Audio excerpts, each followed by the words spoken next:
Assalamualaikum dear students. Today's topic is vapour pressure. Last topic में भी मैंने आपको कहा था कि वेपोरेशन, वेपर प्रेशर और बॉइलिंग पॉइंट, इन तीनों टॉपिक्स को अच्छी तरह से इनके कॉन्सेप्ट आपने याद रखना है. ये इंटर रिलेट भी करते हैं और काफ़ी जगहों पे ये यूज़ होते हैं as a concept in physical chemistry. अब देखें वेपर प्रेशर क्या चीज़ है. नाम से ही वाज़ेह है, वेपर्स जो लिक्विड की गैसेस फॉर्म है, यानी गैस जो वेपर्स बने होते हैं वो किसी चीज़ पे कितना प्रेशर अप्लाई कर रहे हैं, पर यूनिट एरिया कितनी फोर्स अप्लाई कर रहे हैं, इसको सिंपली हम वेपर प्रेशर कहेंगे. अब इसकी डेफिनेशन पे थोड़ा सा गौर करते हैं ताकि आपकी अंडरस्टैंडिंग और थोड़ी स्ट्रांग हो जाए. हम सिंपली बोलते हैं प्रेशर एक्सर्टेड. एक्सर्टेड मतलब होता है पुट करना, लगाना.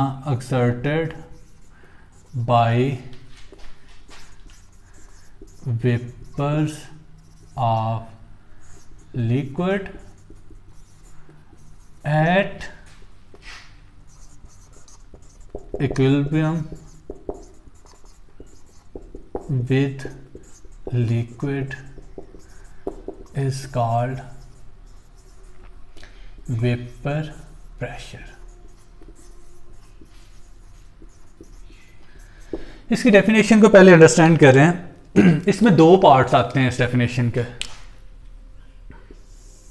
एक पार्ट ये है, सेकंड वाला ये. Pressure exerted by vapours means जो प्रेशर वेपर्स अप्लाई करते हैं, लगाते हैं. अब वेपर किसके बने हुए हैं? Of liquid. इसमें कंफ्यूज नहीं होना. The pressure exerted by vapours of liquid, यानी उस लिक्विड से बनने वाले वेपर्स जो प्रेशर अप्लाई करते हैं. पहले इसे में ये बात की. एट इक्विलिब्रियम, जो इक्विलिब्रियम में है किसके साथ? With liquid. जो वो लिक्विड था उसके साथ इक्विलिब्रियम में होंगे. इसकी डेफिनेशन को मैं इंशाल्लाह एक्सप्लेन करता हूं. Is called vapour pressure. पहले मैंने इसको थोड़ा सा इसलिए ब्रीफली आपको एक्सप्लेन किया ताकि आपको समझ आ जाए कि बेसिकली ये दो पार्ट्स हैं. अब हम दोनों पार्ट्स की एक्सप्लेनेशन करेंगे. उससे पहले हमें दो डेफिनेशन जो है उनको जानना ज़रूरी है. सबसे पहले हम बात करते हैं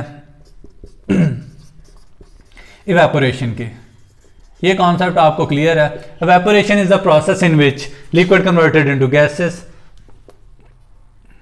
second one is the condensation. Condensation word निकला कंडेंस से, मतलब जम जाना, फ्रीज हो जाना. तो यहां पे हम सिंपली कहेंगे जो गैसेस फॉर्म है, जब इकट्ठे उसके पार्टिकल होते हैं तो वो लिक्विड फॉर्म में कन्वर्ट होते हैं. सो सिंपली हम कहते हैं conversion of gases into liquid is known as condensation. ये दोनों एक दूसरे के रिवर्स प्रोसेस है. Evaporation and condensation are reverse process to each other. In evaporation liquid converted into gases and in condensation gases converted into liquid. अब ये दो definition इसलिए जरूरी थी क्योंकि जो मैंने चीज एक्सप्लेन करनी है उसमें इन दोनों का जिक्र आएगा. अब लेट्स सपोज आपके पास एक कंटेनर है, इसके अंदर आपने लिक्विड फिल किया हुआ है. इसको आप हीट करने जा रहे हैं.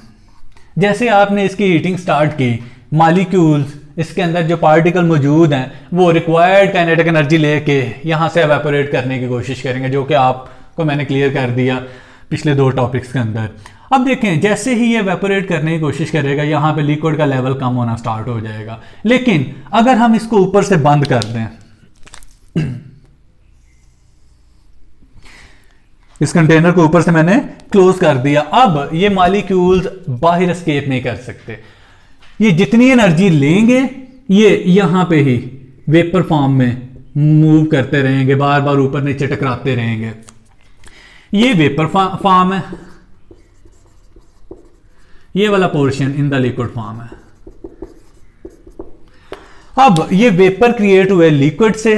अब ये वेपर्स बार बार इधर उधर टकरा रहे हैं. जैसे ही देखें ये बार बार टकराएंगे, अपनी एनर्जी लूज करेंगे.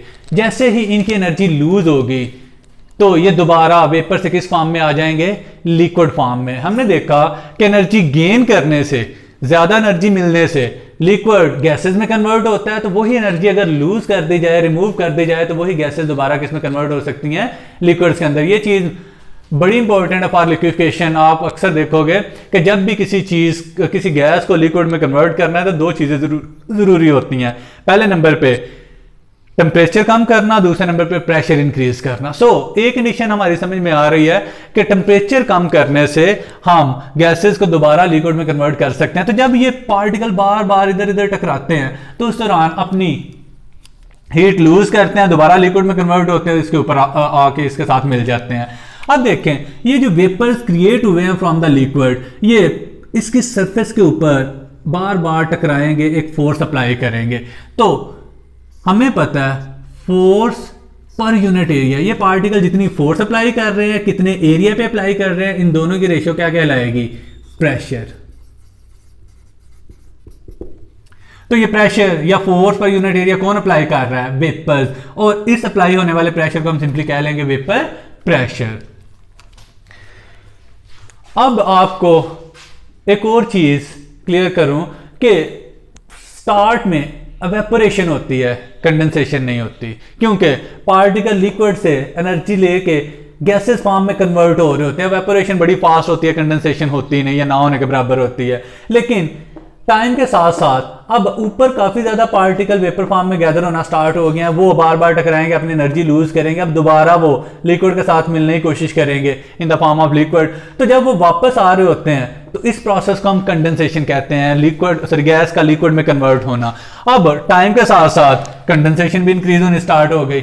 एक वक्त आएगा कि अगर 10 पार्टिकल एवेपोरेट कर रहे हैं तो ऑलमोस्ट 1 सेकंड में, तो 10 पार्टिकल ही 1 सेकंड में कंडेंस हो रहे हैं, उस लम्हे इन दोनों का रेट एक दूसरे के इक्वल होगा। यानी कंडेंसेशन की स्पीड और जो एवेपोरेशन है उसकी स्पीड दोनों की सेम होगी, इक्वल होगी।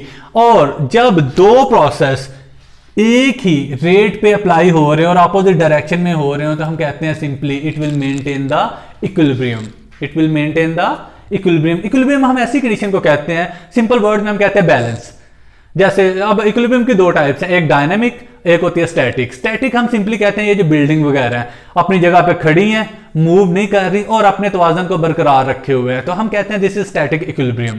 अगर हम डायनामिक इक्विलिब्रियम की बात करें तो केमिस्ट्री के अंदर मोस्टली डायनामिक इक्विलिब्रियम का वर्ड ही यूज होगा, स्टैटिक का मोस्टली फिजिक्स के अंदर यूज होगा। मैं एक सिंपल से एग्जांपल देता हूं आपको समझाने के लिए। मेरी बॉडी है, मैं मूव कर रहा हूं, डेफिनेटली मैं अपने आप को बैलेंस किए हुए हूं तो मैं मूव कर रहा हूं। मैं मूव भी कर रहा हूं, अपने आप को बैलेंस भी किया तो डेफिनेटली मैं डायनामिक इक्विलिब्रियम की कंडीशन में हूं।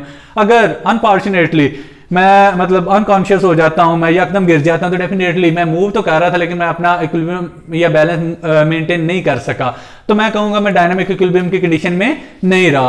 अब अगर हम केमिस्ट्री के अंदर इसको प्रॉपरली डिफाइन करना या अंडरस्टैंड करना चाहें तो देखें, अगर मैं कहता हूं कि दो चीजें हैं, vapours and second one is the liquid. आमतौर पर रिएक्शन में सिंगल एरो यूज होता है, लेकिन वो रिएक्शंस ऐसे होते हैं कि वेपर से लिक्विड में कन्वर्ट हो रहा है यूनिडायरेक्शनल, एक डायरेक्शन में। लेकिन अगर केमिस्ट्री के अंदर इस तरह डबल एरो आपको नजर आए तो उसका मतलब है कि अगर ये प्रोसेस इस साइड पे हो रहा है तो ये प्रोसेस इस साइड पे भी जरूर होगा, यानी रिवर्स प्रोसेस पॉसिबल होगा। अब वेपर्स का लिक्विड में कन्वर्ट होना या लिक्विड का वेपर में कन्वर्ट होना, जब ये दोनों रेट एक दूसरे के इक्वल हो जाते हैं उस कंडीशन को हम कहेंगे डायनामिक इक्विलिब्रियम कंडीशन।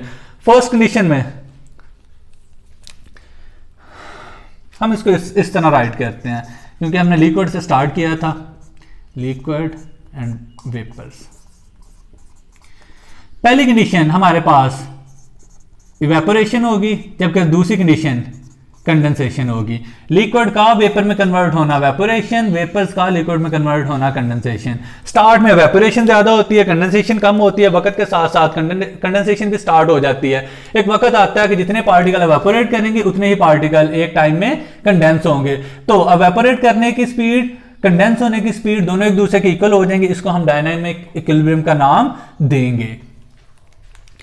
अब जरा इसको डेफिनेशन को दोबारा गौर से देखते हैं, आपको आई होप समझ आ जाएगी। Pressure exerted bye vapour of liquid, जो लिक्विड के जो वेपर्स प्रोड्यूस हुए हैं वो जो प्रेशर अप्लाई कर रहे हैं एट इक्विलिब्रियम, जब वो इक्विलिब्रियम की कंडीशन में, इक्विलिब्रियम की कंडीशन कब मेंटेन हुई? जब एवेपोरेशन और कंडेंसेशन का रेट एक दूसरे के इक्वल हो गया। एट इक्विलिब्रियम विद लिक्विड, वो जो नीचे लिक्विड पड़ा हुआ है उसके साथ इक्विलिब्रियम में होने का मतलब ये है कि जितनी इवेपोरेशन हो रही है, वेपर्स बन रहे हैं, उतनी कंडेंसेशन होकर लिक्विड क्रिएट हो रहा है। तो जब pressure exerted by vapours of liquid at equilibrium with the liquid is called vapour pressure. I hope आपको इसकी डेफिनेशन समझ आ गई होगी। थोड़ी सी इसकी एक्सप्लेनेशन है, वो भी आपने लर्न करनी है। अगर फिर भी कोई प्रॉब्लम हो तो आप ग्रुप में कमेंट कर सकते हैं। थैंक यू बेटा, अल्लाह हाफिज़।